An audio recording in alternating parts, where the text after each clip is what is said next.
How to keep TikTok live playing in background. To get started, you first need to open the settings on your phone, then go to General. Once you are on this page, tap on the Picture in Picture option. Enable this option from here. Close Settings app, then open the TikTok application on your phone. You will then be taken to the TikTok homepage. Here, you can explore and view TikTok Reels.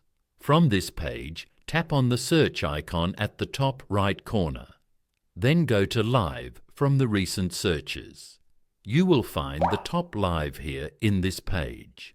Open a live. While you're in a live, tap on the Share button at the bottom right corner. You will find options here. Go to the Background Player option. Make sure the Picture in Picture option is enabled. Now just minimize the live. You will see a floating screen has appeared on your screen. You can move it as you like. As you can see, you have successfully played TikTok live in the background. So by following these simple steps, you can easily keep TikTok live playing in background.